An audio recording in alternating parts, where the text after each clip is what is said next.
I like how... Ooh. Oh, this is hot.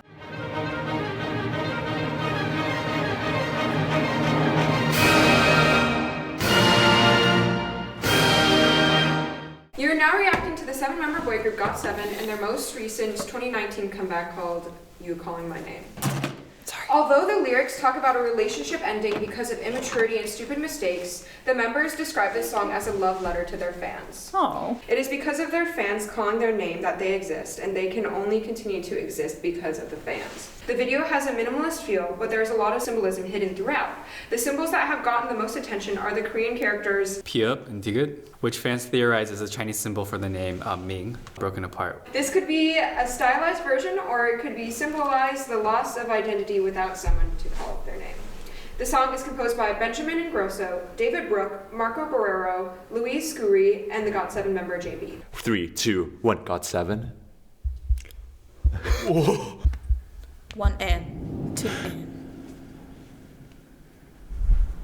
Oh. Ooh, yes, green smoke.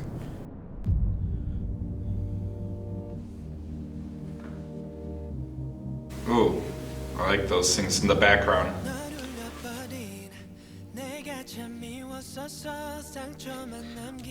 1 flat 6 4 5 1. Oh my gosh. Okay, his voice is great. I'm gonna say something musical before I say this video. I like using the O's as punctuations, but it's all chords, so it like... They're like 3 hammer blows for the end of the FTA. No percussion. Wow. It's cool. Barely, yeah. When the beat drops, you're it's gonna gonna feel be it, hard. yeah. Ooh, nice. The gaining of momentum feels so calculated. I love it. Oh my god. Oh, Fuck. we love a funky bass line. It's underrated though. Yeah. These really, like, the contrast between their voices and the bass percussion is very arousing. I love the use of the percussion right when they're talking. Also, these Singing. leather suits. I like how... Ooh. Oh, this is hot.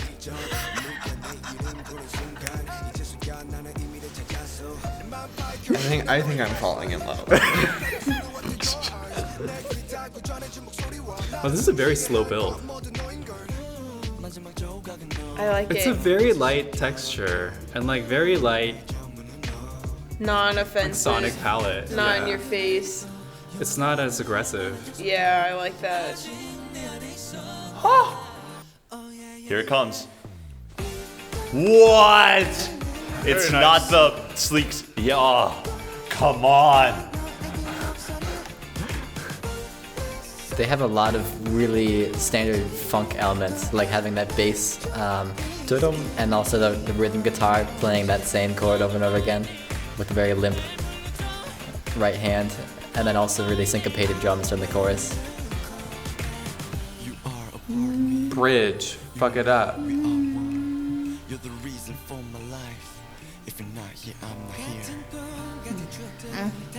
These changes.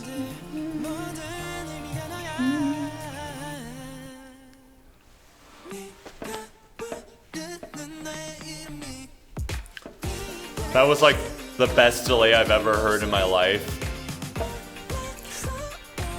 I don't know how you feel, but their voices are, to me, are really pleasing to listen to. Their I singing. love the instrument gradual build up too.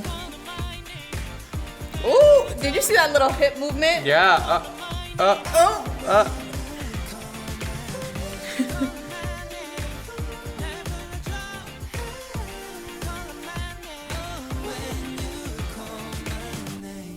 What a freaking triumph for GOT7. My gosh. They're good. This song is a lot. I'm highly overwhelmed. So what do you like about that song? It's so like minimalistic, but like also like hard hitting at the same time. Well, I could tell Yeah. Emma Umu like that. It was light. They all sing falsetto well. It had cool rhythmic doots once in a while. I was expecting like a really like hard beat drop, and they're like, get up! We're like, okay, come on, GOT7. But then it wasn't that, and it was super like chill and like, yeah, I like you this. guys are cool. It's like they went the other way deliberately and maybe possibly at a risk, because I feel like we're all just kind of, especially with like pop music and with K-pop music, we're all just kind of expecting something to like hit hard and to like make us bounce all the time. I'm a man. But I think like this piece just really like sets the expectation where you're just like, you can also enjoy music that's also intense and beautiful, but like not have to be aggressive about it, you know? What was so wild about that?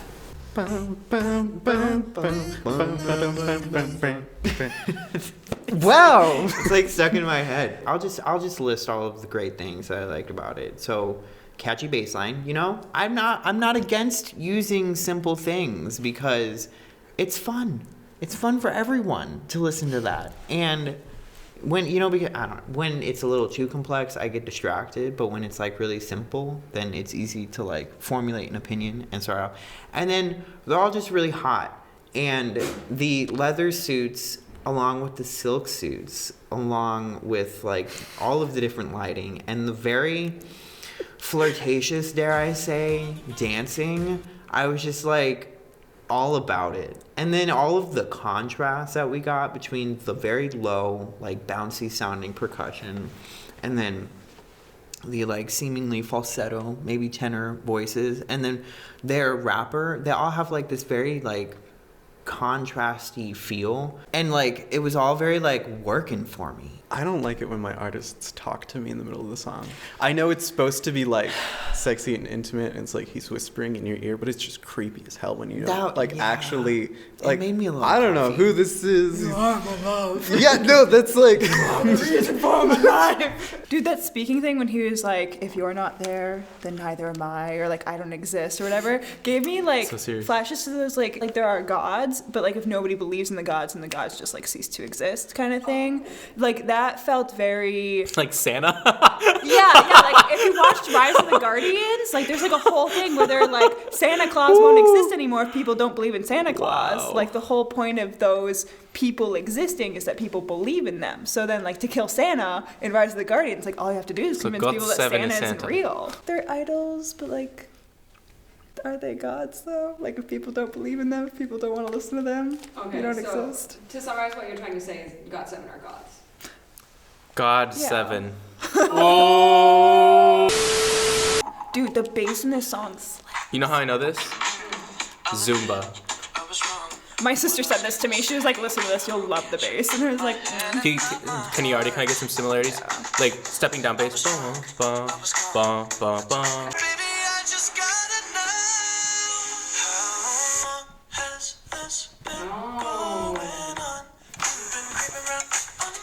See, it's like the same thing, right? I really jam out to that during Zumba, and when I heard that, I got really excited. It's a precedented and successful musical idea. Yeah. And I like it a lot. That was cute. That was so interesting. And it's like Charlie Puth. I fucking love Charlie Puth because like intricate chords and like the rhythm section is just vibing, and I love a good rhythm section, especially like the bass line. If the bass line is grooving, bitch, I'll fucking twerk right now. I don't care. Anywhere. Like I would literally twerk at like an SO rehearsal. Like I don't care if Charlie Puth or something like that is playing, because it's just like it makes you want to dance, and that's what I love about music, and that's why I love jazz so much, is because like swing is based off of like swing dancing. Like it makes music is supposed to make you dance, and this is the type of music that I love. I don't know, like we've heard a lot of K-pop songs that go for that like make you want to dance sort of feel, but it's so overt. It's like the bass drop is like major and like really overdone, but it was like really, really tasteful and like almost pulled back in a way, but it was still just as effective, which I'm really shook at, because like in my mind you need like a big bass drop for people to be like, oh, but like it was so almost stripped back, which like it totally fucks with me, because it makes me realize that the things you need to make someone groove and like feel it, you don't need that much. Like all you need is just like a simple, like that was all there was, and then the bass line and the melody, like it was, I'm shook. This is very good. I think it's a perfect song. Ooh. everything. You know, the house vibe, the funk vibe. We've heard that type of stuff before, the delaying in the last chorus, but man, everything here, the production feels so fresh. And a lot of it doesn't feel like it's trying to like overwhelm, you know, like the radio airwaves, the loudness war, whatever. It feels like it's very much paying attention to a certain atmosphere. And I think they really nailed the atmosphere. And through that, all of the musical decisions were made. And there's like a mystery in some parts. It's still a reserved type of outburst in other parts. And I love it. I think the atmosphere maybe is alluding to minimalism. Maybe taking things not so bombastically, like most or different genres where choruses are the ultimate fanfare or the apex of the whole entire piece. It's not the classical music term minimalism, because that's something very extreme. But yes, for pop music, this is definitely a more minimalist approach, I think. But also just very calculated and knowing, it feels very aware of what the verse, chorus, bridge, chorus really means, you know, what it really is. Like, you can write thousands of songs in that structure, but I feel like this particular composition is like there's a deeper, almost philosophical understanding of it. Like, now we build up. Now we don't give them what they want. Now we give them what they want, but now we subvert it. It's like there's a master, there's almost someone looking inside a glass globe, you know, like a fortune teller, like a voodoo fortune teller going like, yes, I can control your fate. I can't wait